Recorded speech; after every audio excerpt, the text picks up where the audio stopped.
So what we're going to do today is we're going to look at a series of planets, and we're going to try to cover the series of planets by which they act in a completely pristine manner. Do not look at your charts and realize you're going to die next week. Everybody keeps looking at a chart as soon as you say something.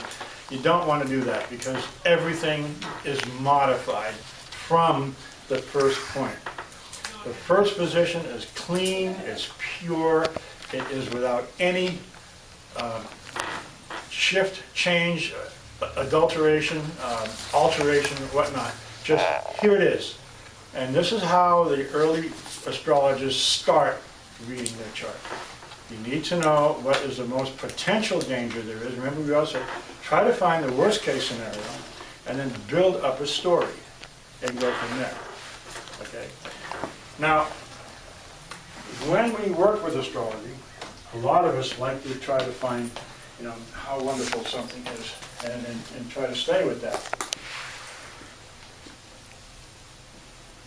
Well,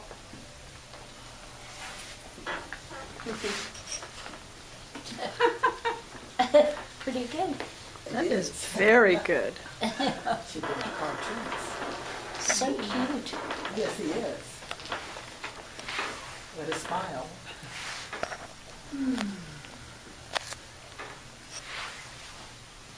Here's our little guy. Very clever. Looking at you with a big smile. Yeah. Now, this is the bare bone of this little guy. This is the absolute line drawing. Now, every comic book in the world starts with a line drawing. And then they have the second guy come in, and that person inks in the picture. By inking in, what I mean, it's going to start giving us shadow spots. So he'll come in here and he'll fill in the eye because the eye needs to be filled in. So that's going to have to happen, you see. So now we're going to alter this particular little drawing to be something other than what we're starting with. And of course this has got to be a little heavier because that's a shadow spot. So he comes in and he inks that. And we ink the back here, we have to ink the back of the head, we have to ink the back of the brow, because well, that would be a shadow spot. So all the shadow places then are inked in, so you get a line read that tells us where what is in relationship to something else. And this is what artists do. I mean, that's their job, is to be able to take this and make it into a more legible point. Next time you read a cartoon, take a look at good cartoon, take a look at the drawing, and you'll notice that one side will always have a thick, dark line, and the front side will always have a thin line. And that shows an imaginary depth. And it's, good cartoons will always do this. Some of the cheaper ones that are out today won't, because they're just getting by with schlepping things through. But each thing then is altered like this, and we start getting ourselves a little bit more of a picture. So now we can make this guy into anything we want to by simply keep going and start adding more and more to it.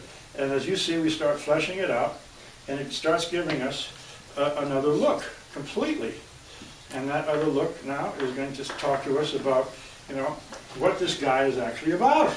Well, obviously he's going to be a parrot here after a while because, well, he's starting to look like one. And so with all of this stuff going on, we start seeing more and more of the character without having to see less and less of what it is. We're adding on to the character. Okay? So that's what we're going to do today with planets. We're going to add on the character. And a lot of times you see a lot of planets all huddled in one house. Well, there's a way to read that very simply. It's just not a bunch of planets in a house like a stellium. There's other things going on. But you can't get to that until you know the bottom line. So today I want to cover this, and I want to show you basically how my grandfather gave me astrology in the very early years of my life. I knew people died at the age of 8 years old. I knew people were molested at the age of 8 years old. I knew your pet died at the age of 8 years old. I lost a couple. I know people around you leave this planet. I knew that by then. I knew people got sick. They got chronically ill. I know people gotten beat up. there were a lot of ills on the planet, especially in our younger ages, and those of us who are pushing a lot closer to 80 than we'd like to admit. We remember World War II, and that was not a fun war. There were a lot of brutality situations that are going on, and it was so bad that they don't really bear repeating. What manifests this kind of thing? It's in the chart. They're always in the chart. But we need to be able to see the darkest moment of a chart as well as the most bright moment of the chart. And what I want to do is bring that forth today and then show you how we may modify that through other circumstances, just like I did this little guy here.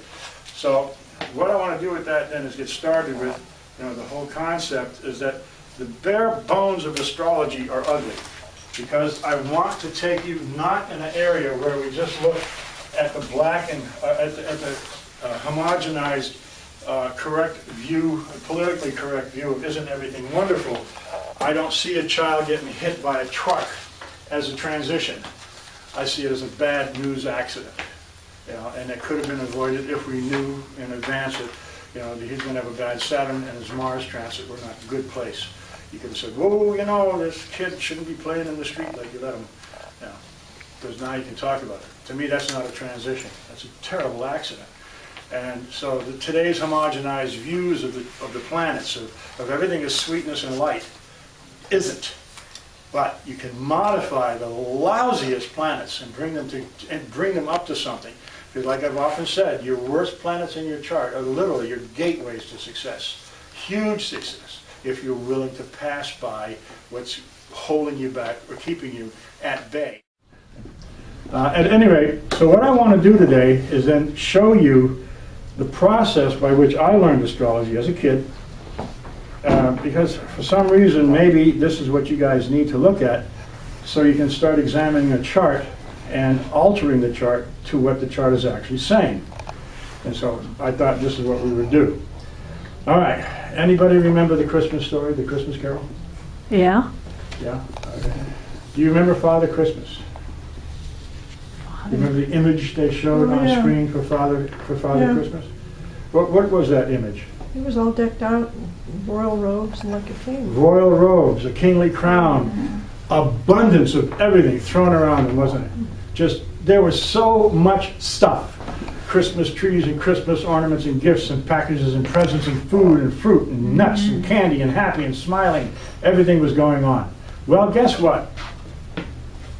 When we look at the glyph of Jupiter, that's exactly what we see. It is Father Christmas. It is your rich uncle doting all over you. It is your sugar daddies or sugar mummies, if you have either one. This is the symbol of absolute gift. It is the best, most wonderful, everything is beautiful symbol. That's what that means. No alteration. Pristine. That's what it means, in a pristine fashion. Direct from heaven. It is Santa Claus, giving you everything and anything you want in any way you can possibly get it without any restriction. It gives you good health, it gives you benefits, it protects you in all forms of the existence of that glyph. Wherever you see it in the chart, that's where you're going to get this particular situation coming to you. Just the planet. No sign, no house. It just means abundanza. There's not much more you could add for gimme. All right? That's what this means. To the lesser side of that, we have a little girl who doesn't pick her nose as a child. Venus is the lesser part of this. Where Jupiter is the abundanza and gives you everything, Venus is the thing that every stands for. So it's all the gifts, it's all the individual fruit pieces, it's all the things that are coming to you, it's the jewelry, it's the wonderful clothes, it's the being fitted and being formed in everything you would love to have. Makes you warm, makes you comfortable, it makes you happy. That's what that symbol means. No alteration. Simply, it's the gifts that come to you that make you happy. Anywhere that is in the chart, that's what it means, without any alteration. That's the first start. It means just simply that. Okay? The next in line, of course, are the other end of this. And when we look at the other end, we like to give these guys a capital B because they're the benefits. We do have what they call the malefics. And the first malefic, of course, is Saturn, the heavy-duty dude. Saturn steals, it takes, it condenses, it denies, it will not give you a thing. It does not want any success given to you whatsoever. It is the absolute antithesis of what Jupiter is. Absolute. It takes. It does not give anything. It denies. It will not give anything. Saturn is simply that. It won't take you anywhere. It won't give you anything. And it takes joy in what you do not get.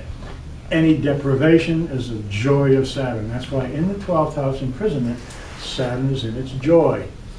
You're in prison. You can't do anything. You can't go anywhere, and that makes it perfectly happy. Right? That's why it's joy there. Okay. The second ugly dude out of the trio becomes now a quadruplet is the planet Mars. It too is a malefic. It is malicious in this fashion.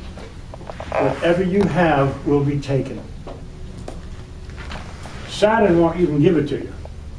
But if you do happen to have something, Mars will take it. It just wants it. It's yours. It will take it by force. It will beat you up to get it. It will do everything it can possibly can to get what you have from you. That's the end of Mars. It has no joy, no happiness at all to it. It isn't wonderful activity. It's the big guy coming in filled with armor, taking over the town, no prisoners. Mars is just as ugly as Saturn in its activity. As Saturn denies, Mars will take. No chance of any kind of wonderfulness about Mars. It's an ugly, ugly planet all by itself. So these two guys are very much malefic. These two guys are very much benefit. Is there any questions about these two positions so far? Good, we got that. The next thing that happens is, in the chart, there's the sun. Now the sun will always stand for somebody in your life that is powerful, most powerful. It is the power of the chart. After all, everything revolves around the sun. So therefore, the power of the sun shows itself by a position of power in the chart. Wherever the sun is in the chart, you know somebody, that place that is very, very powerful. That's what that means. That is the king, that is the governor, that is the ruler of all. This is why when you see it sitting in Leo, people are so blown out of their proportions sometimes. That's exactly what the sun is. The sun is all about power. Achieving power, keeping power, being power. It is then, therefore, that power is your vitality. So on an individual basis, it's your vitality.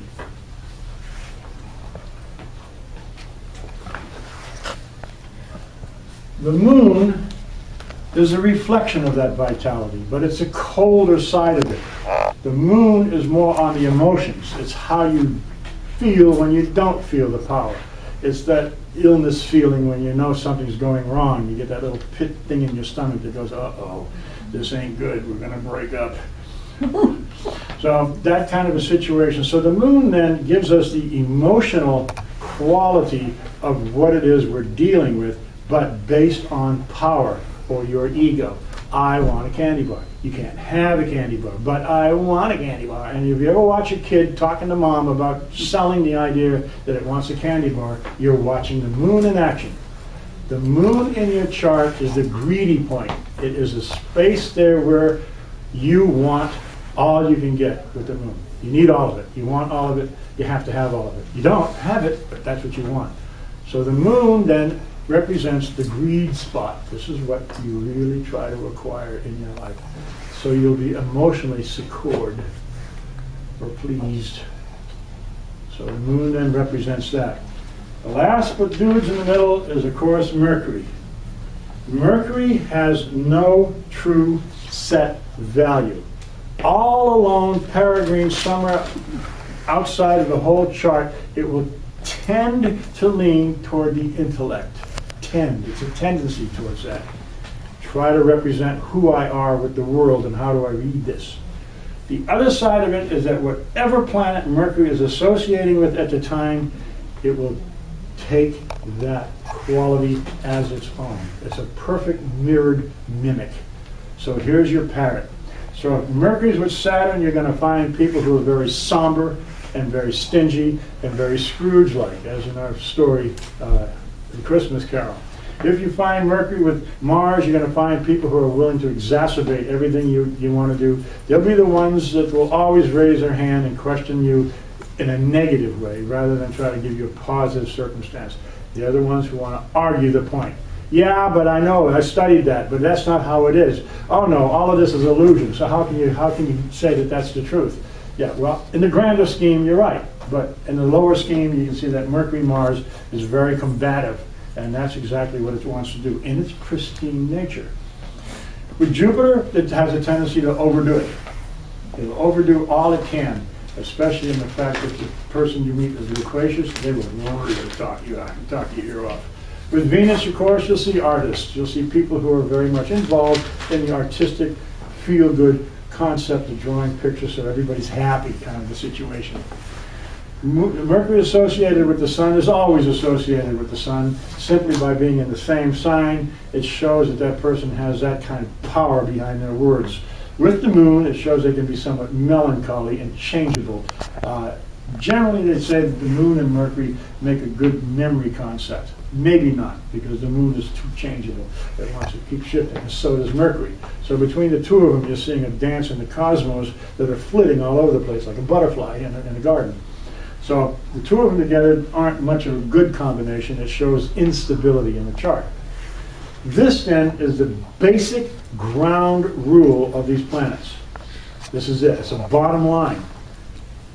Now, if the planet Jupiter in the chart, what would you do if you had your choice of what houses would you put Jupiter in? Now you're getting it. Because now we want to see where we can take the most beneficial planet and where can we have it in the chart that tells us how wonderful life could be if we were just living the life of Jupiter. We would be Santa Claus. We'd be making toys for every little boy and girl throughout the world and charging the parents for it, which is always a good thing to do, because that's what Santa Clauses do. They're good for that. So out of the circumstances, what we take Jupiter, if we put it in the first house, what is it going to do to the personality? It's going to blow us out, isn't it? It's going to add and add and add and add, so the person can't get enough cake or goodies or whatnots and whereabouts. So Jupiter in the first house can be somewhat dangerous for overweight and diabetes. All right? So Jupiter in the first house was saying, no, I don't think so. I don't think that would work good. Jupiter in the second house, well, that's a little better. I want all the things I can have in life. So I certainly would like my Jupiter in the second house, and I would like it to be operative so I can get everything I really want in my life. Because Jupiter, after all, in the house of material, I want the biggest house, the biggest car, the biggest bank account. I want the biggest, richest, most better I can possibly get. I want to marry Santa Claus. Hey, right. You want the chimney with Santa Claus? Doesn't matter about the chimney, but the rest of it I certainly want. I want all the gifts. And how many times I heard a woman say, I want to marry a man who is generous. That's the first call, generous. Then he can be good looking. But generous is usually the first point. So when you do charts, you always want to see if she's going to get a generous guy in life. And you can see this in people's charts. There's an attitude about Jupiter that is really straightforward. In the third house, well, they're going to live in a pretty big neighborhood, wouldn't they? The routines would be overwhelming, do too much to do, too many letters to write. My God, everything in the third house that Jupiter has to stand for would be an overwhelming circumstance. We would be stuck with too much to do for the 24-hour period that we do. So we'd have to invent a 48-hour day. And that's what that would do. And once you get the 48-hour day in operation, guess what? You'd need a 72-hour day. So that's how that would work. Fourth house, yeah, I like Jupiter in the fourth house. It gives good counsel. Fourth house Jupiter is going to tell us what? Well, it's really very well placed here because well, a large family would teach us a lot of things, how to interact with our family, the kind of information that would come from the father. It would be filled with wonderful stories, religious attitudes, a concept of that there is something bigger than you. Learn about that, get in cooperation with it. Beautiful place for Jupiter, 4th house. 5th house, well, how much fun can you have? Oh God, there ain't enough fun. There ain't enough roller coasters, there ain't enough bumper cars, there ain't enough anything going on, there ain't enough parties. I need Jupiter 5 for all that stuff because that's a good place for that. It also gives a lot of kids. Hey, I love children, I need 30. Well, good for you. Yes. Jupiter in the 6th. Well, we go, uh-oh. But no, it's not an uh-oh because what it's going to do, it's going to protect you from your slings and arrows of life. It's protective here now. Now, the basic concepts of protection in the 6th is that if somebody's after you, chances are that they'll be where you were when they're looking for you. That's the kind of the thing that will be. And it will guard against certain circumstances. You will not get cheated by the local mechanic. You'll find somebody who really likes you and do the right thing by you. Jupiter in the 6th will protect you there. Jupiter in the 7th, well, yeah, you want somebody who will help you in every way they can. You want somebody who will give you what it is you want. You want your life to be fulfilled through the eyes of another, and you want them to totally adore you at all times. Well, I mean, I do. I don't know about you guys. But at any rate, also says that Jupiter in the 7th could be an awfully powerful enemy. So if somebody comes after you in the 7th who's Jupiter, trust me, they may be benevolent, but they better have some more benevolent planets in their line of sight so they won't take everything you own. Your Jupiter 7th will, if they can. They are unlimited in supply and energy to take whatever it is they need to win if they are an enemy. 8th house, simple, peaceful death. Peaceful death. Don't need to go any further than that. Jupiter in the 8th house guarantees a peaceful death. Because, well, you're going to be welcomed in the arms of your Savior, whatever that is, and you walk in like, remember Steve Jobs, his last words? Wow. It was, oh. Wow. Ooh, cool. That's a way to leave. That is cool. So, but that's exactly what he was saying when he went out. So 8th house is really a very peaceful demise. And generally, if you survive somebody, you'll get some kind of inheritance with that because, well, it's matters of the dead. So that kind of works. The IRS is after you. Sometimes they will overlook the little discrepancies and just say, this is what you always pay us and get out of here. Not always, but if you have Jupiter there, they might. I've met a few IRS agents that actually had a half a heart. They ate their own other half, but they had a half left. So that's what they did with that. Jupiter in the 9th is what? Well, hey, let's go all over the world. Let's be a world traveler. Let's learn about world gods. Let's learn about all we can. What about great universities? I need to go to the best university there is in the world. I need to be in charge of my wonderful life that way. I need to be able to foresee. I need to be able to be smart and absolutely together with everything I need to know in life. Comes through the 9th house. I will be protected. God is with me. Great if you want to start a war. Jupiter in the 10th house, yes, it promises high honors. It promises a great deal of honor. It promises to be recognized as a person who is willing and able to help and achieve in everything they do. That's the 11th, not 10th house. Jupiter in the 11th house, well, how many rich friends do you want in your life? Me, I want them all. There's nothing like a rich friend, because when you say, well, I can't afford to go, come on, I need your company, I'll pay for it. That's a rich friend. But the true friendship is, I've got money, you've got a car. I'll buy the gas, you drive. That's a good friendship, because that's an interdependent, that's an interplay on friendships where you guys will put it together. Very nice to have that. So in the 11th house, always a favorable place, because the 11th house is always good. It's good for getting bonuses on time. It's good for finding people who are willing to hire you at a higher rate of pay because for some reason you look right. Jupiter here is beautiful. Just a beautiful place to have Jupiter. 12th house, the best thing I can say about Jupiter 12th is chances are bad news items won't hit you. You won't have chronic illnesses that last forever. You're Any illnesses you get will be quickly healed. You're protected with Jupiter. You've often heard that Jupiter in the 12th house is like a guardian angel. Well, that's what it means. Any kind of misfortune that's heading your way will probably be thwarted somehow. Jean-Baptiste Marin had Jupiter in the 12th. And he had a lot of enemies as an astrologer. And he was captured, I think, 11 times. He was threatened to be shot as a captivity, in captivity 9 times, shot at a few times, but he always managed to get out and away because he had Jupiter in the 12th house. So he worked very well with that. The same thing can be said with Venus. Venus in the first house, attractive people. Any kind of Venus in the first, they're going to be attractive, they're going to be artistic, they're going to be soft, there are going to be things about them you're just going to like. No matter what they look like, but they still will look pretty decent because Venus says, look at me, I'm pretty. Second house, nice, comfortable, it's easy. That's an easy way to live, Venus in the second house. It just makes sense there because it works well there. Third house, speak softly, carry a big stick. But basically, this person will probably be able to charm the teeth out of a snake. Fourth house, nice home, nice bringing up, friendly atmosphere. Has a family that really, they all like one another. All right. Fifth house, well, again, how much fun can you have? But this kind of fun may go a little bit more in the erudition. It may go in reading, drawing, sewing, going to the movies a lot, good dates, good fun. Wonderful kids, Venus there. Venus in the 6th will somehow protect from the major illnesses. Minor illnesses probably will be not even existent here. Repairs and stuff like that have to be fixed in the 6th, generally minor.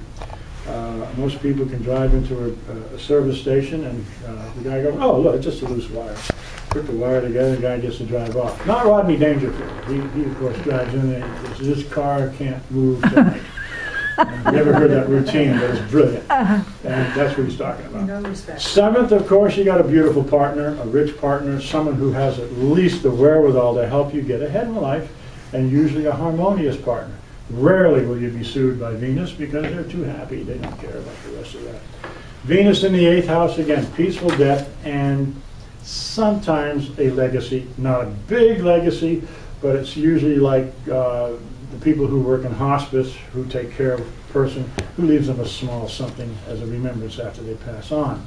Not a lot of money. A couple thousand, $10,000 at most, maybe what they might see out of it. Jupiter, well, they might give them an estate like that cat got all those millions. But the Venus, yeah. 9th house Venus is a love of college, a perpetual student, a love of travel, a love of beauty, a love of all things that fall into place along these lines. Venus in the 10th, excellent for your career, because if you're an artist or seek to be some kind of an artist, you will be able to work with that. A diplomat at all costs will get you to 10th house activities at an easy basis. Diplomacy usually falls in place here, as it does in the 7th. 11th house, wonderful friends, giving friends, love to party friends, because Venus, of course, is the social side of ourselves. So there lies a good place. Venus in the 12th will make the best out of the worst situation. So that's why it's in its joy and exaltation in Pisces in the 12th house, because of the fact, even in prison, you'll make a friend and get by that way. If it's a little small kid and you lock it in the closet for punishment, it'll come up with an imaginary friend in 5 minutes. Whereas we would go nuts in 3. They'll have a little friend they can talk to in the closet. The next time you're going to punish them in the closet, they look forward to it.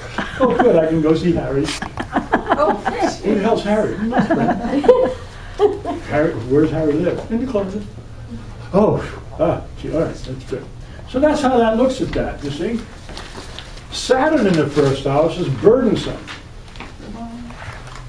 It will not allow you to have any freedom. Most people with Saturn in the 1st house end up raising the family, taking care of their mother, taking care of their father, taking care of their brothers, their sisters. They're the mother, the young mother of a situation.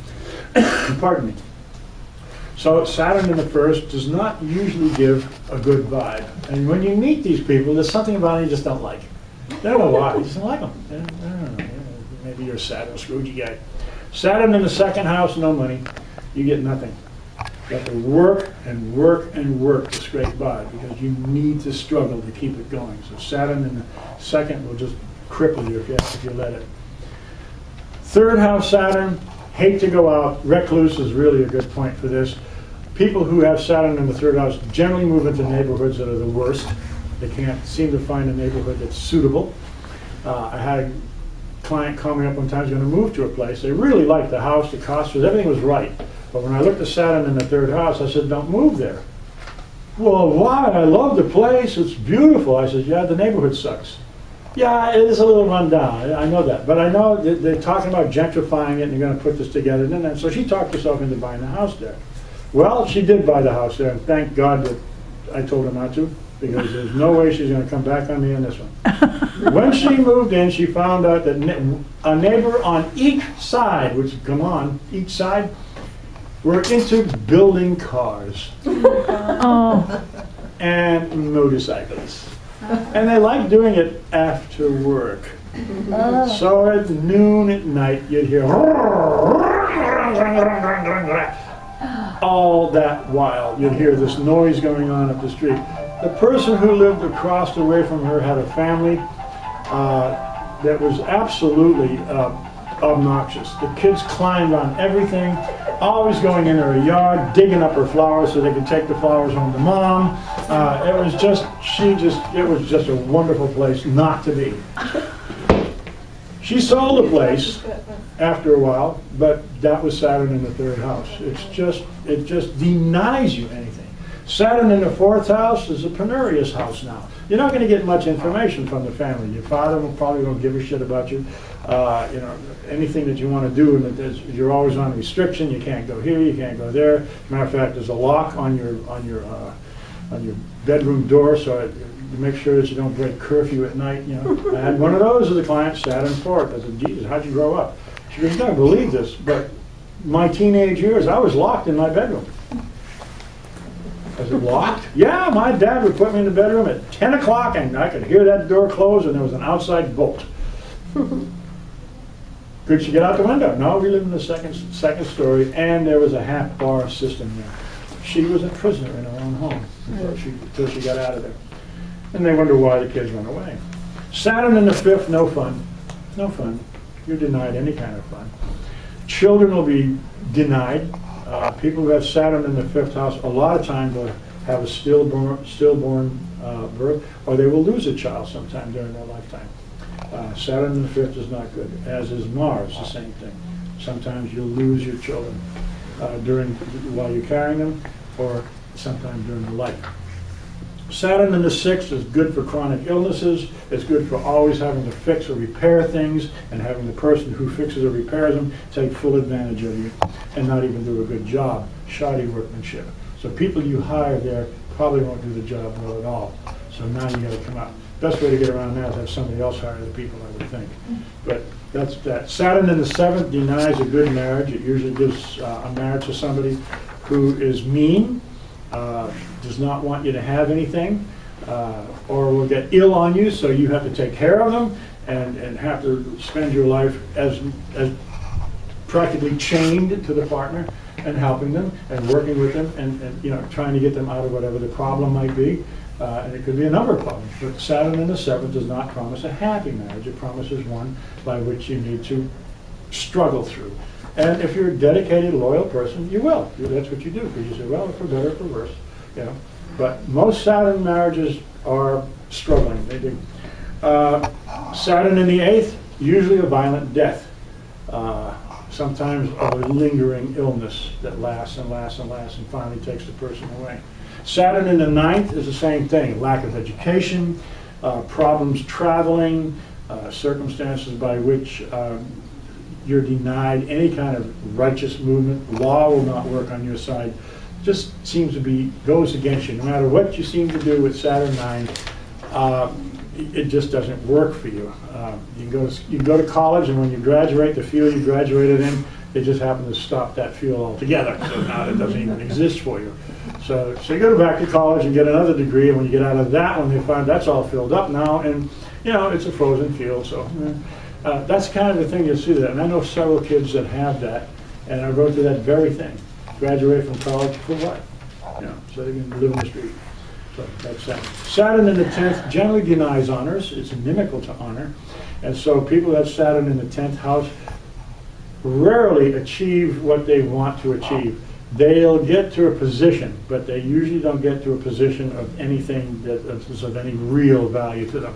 They get to be manager of the department, maybe, as their highest level of what they do. And of course, we all know that if you're a manager of a business, that means you get to clean the toilets when the janitor won't, because you want to keep your managerial job. You probably have people who don't like you that you have to override, things about that. You might lose your job. You might stay with a job for 19 years and 11 months to find out before you get your retirement you just got fired. Saturn is an ugly place in the 10th. Saturn in the 11th, no friends, and if you do have any, they want all they can take from you. So you probably find them coming around at night saying, "Hi, how are you?" while they peruse the room to see what you have of interest or value, and work with you from there. Saturn in the 12th, chronic illness. Usually there's an illness here that lasts and lasts and lasts. Jean-Baptiste Marin had Saturn in the 12th. He was constantly sick. He was raised as a sick child, and most of us have Saturn in the 12th. We're raised as sickly children. We're growing up with every disease imaginable to man. As we get older, of course, thank God we outgrow this, and all those antibodies kind of hang with us. But, you know, if you had a good parent, then they would recognize that lousy Saturn and fortify it somehow, so you get all the good nutrients. You get your milk drinks, your whey drinks, and everything else you have to get. Mars just takes things. So in the first house, generally you'll find this person is very aggressive, will not allow you to do much. Second house, your money goes. It just will not hang with you. It just can't seem to save a dang dime to get by. Third house, constantly have to move, constantly on the go. You get a job, but the cost of getting there is just prohibitive. It's just like craziness here. Often mad people at third house Mars, they have things that they're exacerbated all the time. Fourth house Mars, lousy family, always one that's argumentative. Circumstances going on that just are awful. Fifth house Mars, daredevil fun. Kind of things that, you know, you want to jump off a cliff with a broken parachute to see what happens. That kind of a situation. Mars in the fifth is not good for children. You'll generally lose one. Often the firstborn, not always, but generally Mars and Saturn fifth is not good for children. If they do live through that ordeal, they turn out to be pretty rotten kids. You got to put up with a lot of work with that. Mars in the sixth, well, things are always breaking. No matter what you buy, you have to take it back. No matter what you fix, you have to take it back. Mars is not good here. It gives for dry coughs sometimes too. You get a cough that just won't leave because it's the illness house as well. Mars in the seventh speaks for itself. You're going to find a lot of people wanting to take you to court. You're going to find the person that you're interested in after you get to know them are mean. They like to just be mean people. They're mean-spirited, like to argue, like to create problems, and do all the kind of things that you just don't want from a partner. Mars in the eighth usually means a violent death. Shot, stabbed, run over, public death often, especially with the sun there. Mars in the ninth is wanderlust. Usually you find these are hobos. They can't seem to settle down, so they need to get and go and see what's on the other side. It's just a wanderlust. They're wonderful truck drivers. They're never around.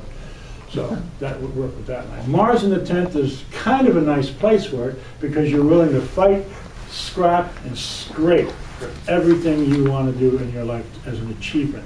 You're willing to beat up anybody in your way. And this is when you find people in show business who will step on anyone to get where they need to be. So they'll sell it short. Mars in the 11th are friends who are generally in the military or associated with the military. Mars in the 10th could be good for the military because Mars, of course, is about force, and military certainly works that. So sometimes you see somebody with Mars in the 6th or the 10th house are interested in police work, were or will be a cop, and that sort of thing, or have joined the service and loved it and stayed in for life. That's the kind of situation it is. So Mars in the 11th would show that kind of a thing. Hardcore, hard-nosed friends that just live by the military rule, you might say. Mars in the 12th, not too hot. It tends to throw the people in jail somehow. Not necessarily a physical jail, but most often they will see the other side of bars in their life and take a look and see what that's about. Even if they're just captured for a little bit for whatever they're captured for, and they run with it. So Mars in the 12th would show that kind of a thing. It would exacerbate the situation and go from there. These are then the circumstances by which these planets are in. When you look at a chart, you simply read the pristine point. That is it. If you look at something like Saturn in the 9th, you go, oh my God, she didn't plan to go abroad. Well, I plan to move to Europe. I don't think I would. But because wherever you go, your natal chart will always, always, always reign supreme, no matter where you go. You change locations and everything, the natal chart still reigns supreme. Even though you shifted the houses, it still reigns supreme. That doesn't mean much. So, through the houses you can see different circumstances that are going on with just these others and the goodsies. The sun and the moon in those houses are going to do the same kind of concept that we just talked about. Sun in the first house, people are powerful, or they feel powerful, or they become overbearing with you. They step in your presence. And no matter how gracious they want to be, they just are not liked because they seem to be overbearing. I have, excuse me, I have two airline stewards who I do charts for. Both are Leo with the sun in the first angle. And they're the sweetest people, but my God, they're heavy. And I don't know what it is about them that's so heavy. But, you know, they want to talk about real things. They want to get into the life and what's going on. And when they talk to their kids, news for you, the kids don't even like them. These people are hard to like because that overbearing sun is going to give you a sunburn after you know them for 2 or 3 hours.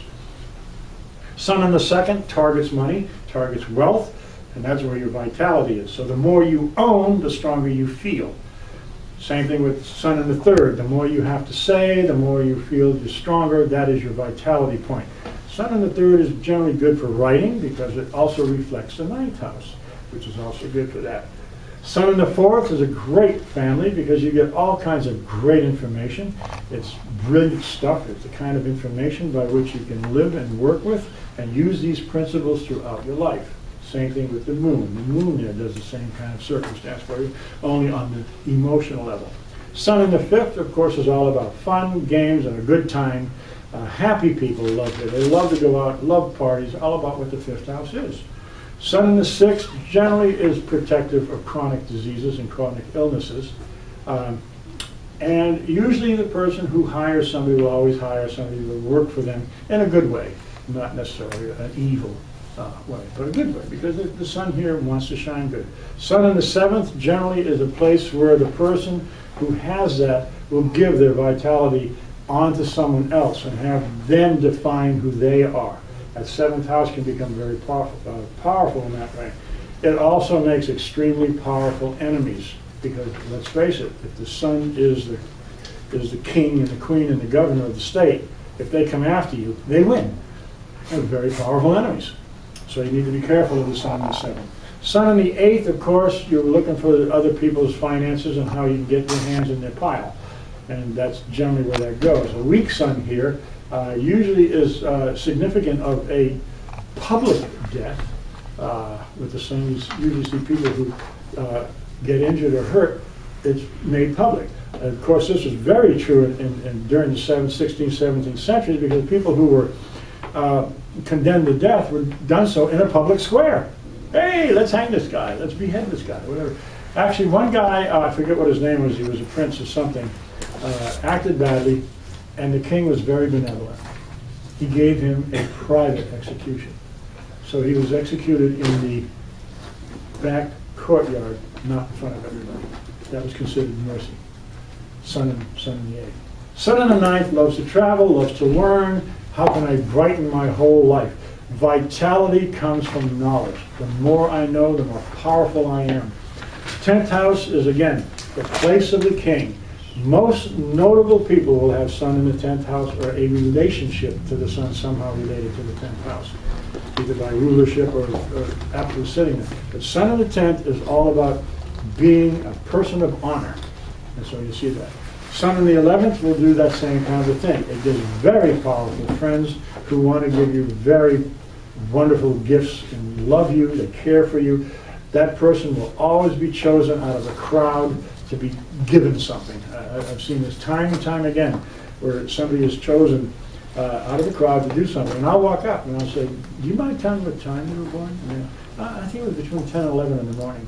I don't even care what sign they are, I just realize sun's in the 11th house.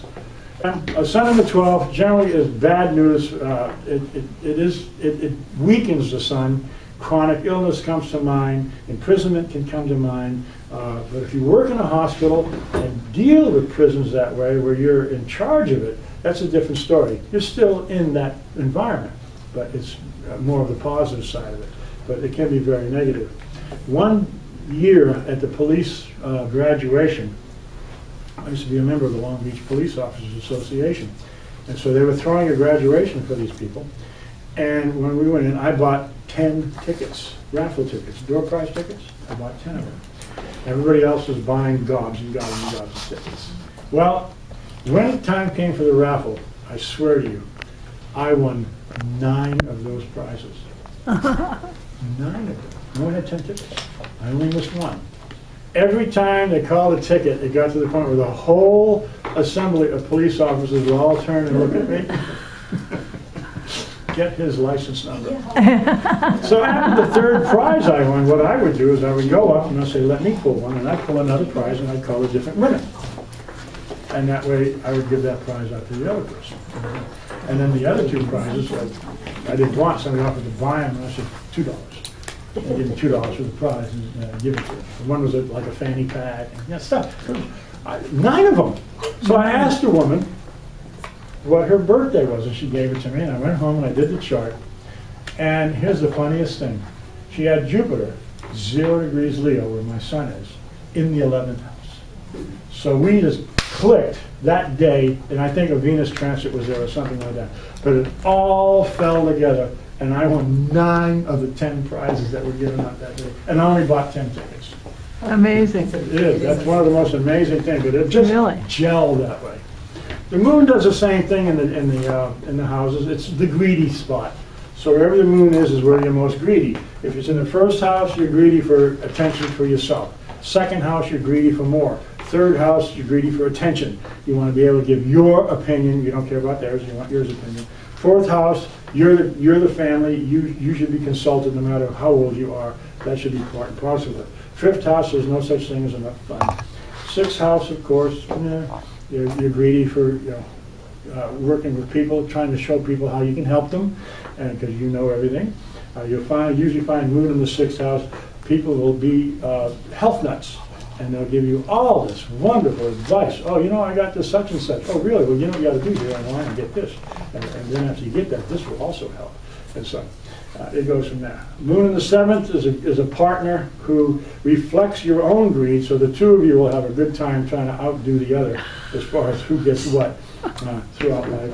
The 8th house will only make you mad if you're part and parcel of an inheritance, because, well, hey, you should have gotten it off. You should have been the person who was, what do they call them, where they distribute everything for the other guy? Gone, come on. Executor? The executor, thank you very much. You should have been the executor here. How come they let him do that kind of a thing? So the moon wants that too. 9th house, the moon wants to go everywhere, learn everything, know everything, and if they don't, they'll pretend like they do, because that's what the moon there is all about. Moon in the 10th house is a person who, again, will climb to success any way they can, because it's very important that they are in emotional control. 11th house, they'll rule over their friends. Generally, unless you have other weakened situation, their friends will rule over them, one of the 2. But one way or the other, that moon in the 11th is greedy for friends, and they will take any kind of friend, regardless of the level of life. They just need people around them. 12th house moon is one that you just emotionally sometimes shoot yourself in the foot. Cry at the wrong time, say the wrong thing, ask for the wrong thing at the wrong time, and be overly demanding about something that really you shouldn't be overly demanding at all. It's 12th house, you get what you get. Mercury, in association with all of these, will always associate the meaning of the circumstance by which it is associated. So what each house means in and of itself, Mercury will pick up on that banner. So the first house is the I Me Mind Club. What about money, communication, the homes, field, whatever it is, whatever that place Mercury is, it will pick up with all of that energy. So when we look at these things, we know for certain that we don't want Jupiter in the wrong houses. First house, we don't want to be too fat. We certainly don't want it in a house that will harm us. Third house is overwhelming. The rest of the houses might work. Sixth house will protect us. 12th house protect us. 8th house is easy for dying. So those might be okay. So Jupiter pretty much, as you can see, reigns most of the chart. It's happy in most of the chart areas. And even if it's associated with by sign, it will also take on that kind of an element. So this then is basically what the bottom line of these planets are all about. And when you look at a chart, that is the first thing you want to evaluate. How crappy is my chart? Now we start altering it and make it a little bit better, just like we did that little bird. Now we've got the bare bones, we know what we're looking for. Now, what happens after this is the magic, called the dignities. And this is why you're learning the dignities. Because once you know that Jupiter is Santa Claus with more gifts than you'll ever need in your life, if we place that Santa Claus in a great place, it will be a great place. It will give you great things. So if I put Jupiter in Sagittarius, the problem is sometimes you don't get out of it. Remember the planet in its own sign? We usually try to retain. So what it does with this then, it becomes a retained concept. So in Pisces and in Sagittarius, it would always give us a retainer.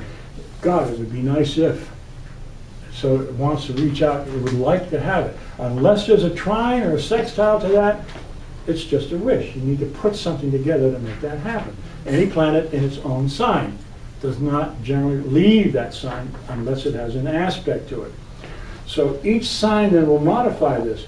Jupiter in the 10th house, marvelous place. Get all these awards and all these honors and everything else until you find out that it's in Capricorn. Well, not so much now. And now Jupiter in Capricorn gives you what? Saturn. It has Saturn influence, and therefore it's going to be bad for that kind of a situation, because Saturn does not want you to have anything. Neither does Capricorn, unless you are so organized that it can't help it. It can't help it. It's got to give you something for the organization ability. See, so Jupiter in the 10th looks like it's really a high-end promise, which it is, but the minute you put it in Capricorn, it diminishes that promise. It allows you to raise to a certain level, but no more. Parentage, well, if it's your mom, you're not going to get much. You're not going to get much information because, well, it's contained. It's up there. It's going to carry itself and do what it needs to do. You see? If I put it up there in Cancer, though, oh my God, now it's in its exaltation. So if I put Jupiter in Cancer, now you've got every honor in town. People are going to love you, your business is going to flourish, everything's going to happen right for you. Even if it's squared, it's going to come your way. Remember that chart we did last week with the lily? The guy had Jupiter in the 10th house right on there. And boy, he was getting all the goodies. Even his wife was giving him the goodies. So all the stuff went to him with that wonderful Jupiter in the 10th house. Oh, there was other things, naturally. So by sign placement, we also have a situation that modifies this pristine nature of the planets. And it becomes very important to recognize the dignities. This is why I constantly push the dignities, because they are literally the dictionary of the planetary placement. Essential dignity is when it's in a sign. Accidental dignity is when it's in a house. So, if Jupiter is in Virgo, it doesn't mean you're going to lose everything, but it does mean you have to work for what you get. You have to go after it a little bit more than normal. Would you repeat that phrase? You just it's Jupiter essential dignity, and accidental dignity. Jupiter in its signs, all the signs, are called essential dignities. Okay. In the houses, they're referred to as accidental dignity. Okay? You got it? Mm-hmm. Okay. So if I take Jupiter in my hand here and rotate it around these charts, that is by accidental dignity, wherever it might land in any one of these positions. So The minute I place it in a sign, it becomes an essential dignity. It's in its fall, it's in its exaltation, it's in its own sign, it's missing, whatever it might be. It's doing something. So That's if- telling us essentially what the power is about that planet. Yeah, is the accidental dignity then has to do with the joy? The It placement? can reflect that joy, absolutely, because that's what these houses are all about. Excuse me. And then it means, like, for example, Jupiter in Virgo is in its fall. Meaning if Jupiter is in the 6th house, then it will be the accidental fall. Well, it's accidentally weak because the 6th house is a weak house. See, 3, 6, 9, 12th houses are cadent houses. They're weak houses. So if I had Jupiter in Virgo in the 6th, it's weak. That means you're probably going to step out and try to help everybody you know, to show how wonderful you are, at least to yourself, and work with it that way. However, if I can trine that Jupiter with Sun or Venus, it takes that debility and lifts it up to a better level. So it changes things. This is why we need to know the dignities. So if I have Jupiter in the 6th house Virgo, that gives us a weak Jupiter. You'll get things, but not big things. You'll get some graces. You probably won't get as sick. You'll get sick, but you won't get as sick as it could have been. You might nip things in the bud. The car might have a rattle. You bring it in, the guy would fix it for you and be reasonable with you. But you still have a car that rattled because you got to get fixed. These are the things. But if you have a nice trine to the 10th house, or if you have a nice trine to the 2nd house, that mitigates this. Now the pristine value of that planet has now shifted to a new level. Now we're starting to flesh it out. We're starting to add color to our cartoon. And this is what you do. You start with the worst and you bring it on up, or you start with the best and drop it on back if you have to. So you look at Jupiter in the 6th, right off the bat, you go, well, it's a weak Jupiter, but it gives benefit here because it will protect you from being harmed.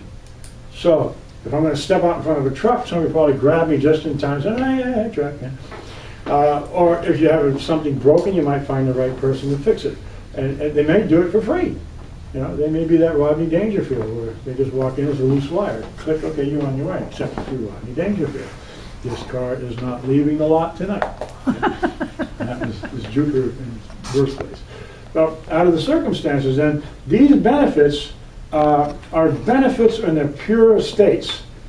They become slight benefits, small b benefits, and there's a small m malefic when they are placed in areas where they aren't as helpful. Now you have to remember that we always consider, as astrologers, the planets are health mates. They are doing something for us. And every planet acts through the house it's in. And it will act through the house it's in by the level of its dignity by sign. But it will always act. And will act in accordance to that sign because it always loves the sign. The planet loves the sign it's in. Clay feet and all. It just does not want to look down. So it's really the most wonderful thing. So we take the pristine nature of the planets, we look at those first, and then we find the worst situation, and then we start altering it and bring it up. Okay, well, it's a great Saturn. My God, look at it. It's in its own sign, and it's really working well here. So this is not a bad Saturn after all. It could be a very good Saturn. It could be an organized Saturn. It could be a very wonderful place. So when you see one planet in a house and sign, you alter this by its essential and accidental dignity. You bring it up or you drop it back. Aspects are the fourth thing you look at, and they help. Aspects help. That's what they are. They're helpmates. Remember the story of the conjunction, you want the cake? Well, that's how this works. They help you. And so any aspect you see, even if it's an opposition, is some kind of help, although you wouldn't think so. It tells you what to avoid, if nothing else. So that's how that works. Is there any questions about what we just covered? This will be on video, by the way, so you can watch the whole thing. And I presume this is natal and horary both. This is it, down, bottom line, what they mean, even in Hindu astrology. Not Chinese, but basically close. Okay? Any questions? This is the jumping off spot. And I always look at a chart and look how horrible something is, and then try to fix it to a better place. That's what my grandfather taught me. It might be a French way. I guess if I was Spanish, maybe it was the other way. How great is it? Oh my God, the walls need painting. I don't know. So what do you have? 4 steps you basically look at? Basically, 4 steps. So, 4 steps. You have the pristine planet by its sole meaning. Now we're going to put it in accidental or essential dignity by sign, and then we're going to see what aspects bring that up. yeah, that's 3.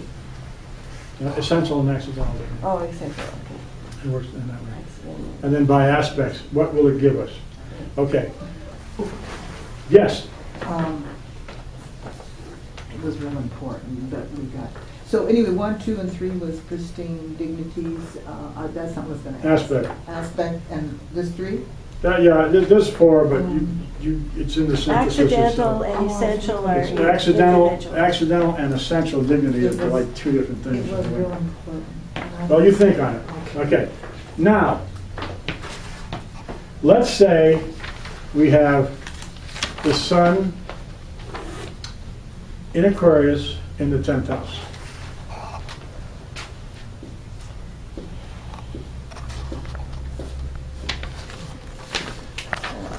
This is in its detriment. It is aching sun. It has a problem. It's a bleeding heart. So you know it's going to give everything away it ever gets. For one thing, because it wants to show the world that it cares. So the sun here is really not good for achieving a lot of dignity. Although the sun says it would achieve some dignity, because it's in its detriment, it means only some dignity. Because the sun is always dignity. So we have here a powerful sun in Aquarius, but it's like some radio announcers I know. They're famous throughout the world, but they can't get beyond a certain level of fame. Everybody likes their stuff, but they only pull so many listeners in each time they're on the show or whatever they do. It seems to be a limit. They just can't pass that point past now. Okay. Now, so we know this is bad news item.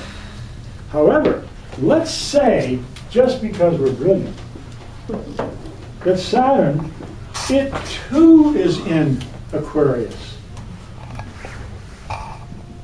Is it not in its own sign? Yes. Does that not make it favorable? Yes. Now, Saturn hates to give you anything.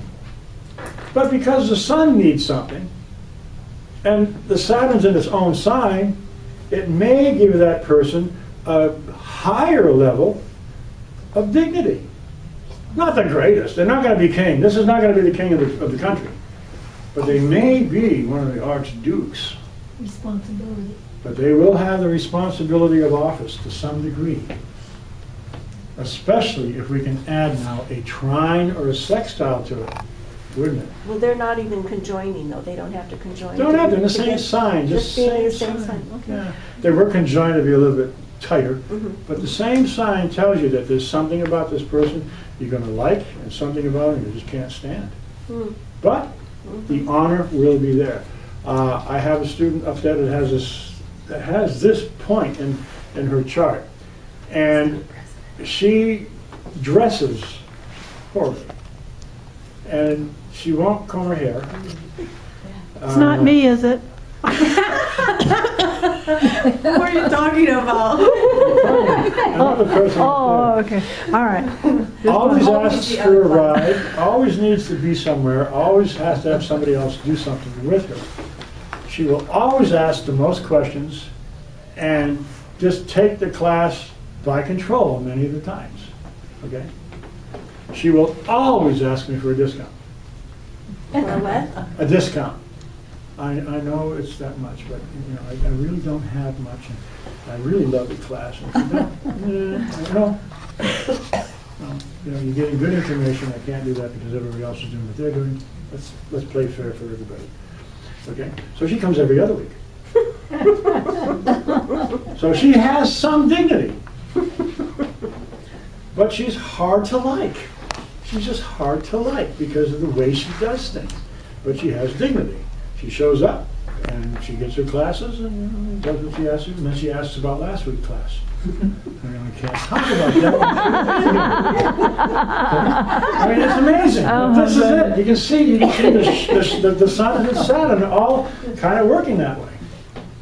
Now, because the Sun is closer to the angle, you're going to see a little more Sun than you do Saturn. Okay. So you're going to get a little bit more strength out of that solar position than you will the Saturn position. If it were the other way around, then you will see a little bit more of the Saturn position than you would the Sun position, because it's closer to the angle. Okay. So would that would be better than if Saturn were, because it's in its own sign. Now we're looking at a little bit more of an organized person, aren't we? Okay. Now this person is willing to share, probably make a great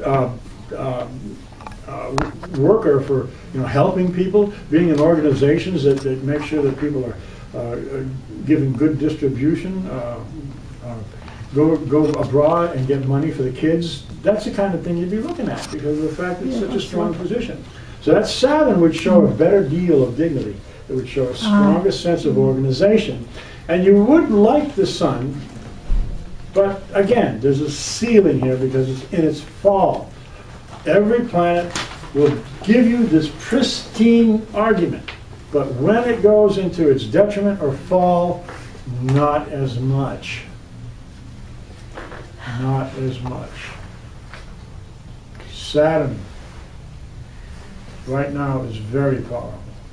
It's in its exaltation in Libra. Okay, wonderful. Mars, the ruler of somebody's sixth house, is retrograde, so it's weak. The Sun's in Aquarius, the vitality, so it's weak. So the stronger Saturn and the two vitality planets weak is the person sick. Yeah. Especially if Mars or the Sun rules the sixth house, or even Saturn, because Saturn promises bad news. So we know this about the person, that their Sun is in Aquarius. I mean, say this is my chart, and the Sun is in Aquarius, and I see that, and I see that maybe I'm not real likable. So I mitigate that? Well, I don't. You probably don't want to. Well, what you need to do is you're going to have to find somebody who would have a friendly chart to that. Trines and sextiles. Oh. They then, in turn, would probably buffer part of the negativity. So the friendship here might have a lot to say about what's going on by sign and planet. What is the most famous conjunction in astrology? New moon. A new moon. So anytime you see any conjunction in the chart, you want to see how the moon plays a part of that. Oh, Because the moon, yes, because the moon and the Sun are the two most, they're the king and queen of your chart. All the other planets listen to these two planets right here. So you look to see how they are That's interacting with the How they interact, king and how do they interact with the king and the queen. with the king and the queen, because that is who you are, the king and And queen. if there's no aspect, then you're not. You're all powerful, all ego, and you're all needy. That's what you're doing in this life. If you don't think so, look again, because this is what we're doing. You can all say, I'm a very nice guy, and I really like to give my fortune away because I'm philanthropic. But in order to get that philanthropic fortune to give away in the first place, I had to do two things. Steal it. So out of the circumstances, I had to satisfy those two positions. So everything in your chart balances around these two guys. These guys will augment the Sun and the Moon. That is the most important thing you can think about in a natal chart. Whatever the Sun and the Moon are doing is who you are, your ego and your moon. Now, when I gave this lecture last week up north, I so dignified two people because they had a lot of sixth house planets. And I got up and walked out, and I told them, see you next week. What are you going to do? But nobody wants to hear this side for some reason. But this is really where we start. What is the basic concepts? Whatever Jupiter stands for, so does Pisces and Sagittarius. I was confused. Whatever Venus stands for, so does Taurus and Libra. Yeah. Whatever Saturn stands for, so does Capricorn and Aquarius. Whatever Mars stands for, so does Aries and Scorpio. And they will always take the flavor, the sign will always take the flavor of the dignity of the planet. So if the planet is in detriment, if Mars is in Libra, then Libra, for those of you who will. If Mars is sitting there, then Venus hates Mars. Absolutely hates it. But also, Mars is bringing to Libra the party of Aries, aggression, and Scorpio, depression. So out of the two things it's bringing in is not too inimical to the idea of a nice, wonderful, balanced run. Everything is roses, Libra. That's what they're all about. But as soon as you put Mars here, it's, you might as well throw a party and have a bivouac at the same time, because all the Marines come storming through your black tie affair. They're going to screw it all up. That's what Mars and Libra is about. And so it's not very happy here. But there's some activity that gets done, but not a lot. It's in detriment. People with Mars and Libra generally have a lot of projects that really like to get to someday. Just don't manage to get to. Somehow they sometimes will manage, but not always. So these are how you start working these. So this is what you do with these planets. You start from the very basic, pristine point. You then build on it. You give us an accidental and then essential dignity. And now can I add some aspects to this to see who is helping who? Because aspects help. Even squares, they help you. It means you got to argue it a bit, but you come out on top of the game and in a better position.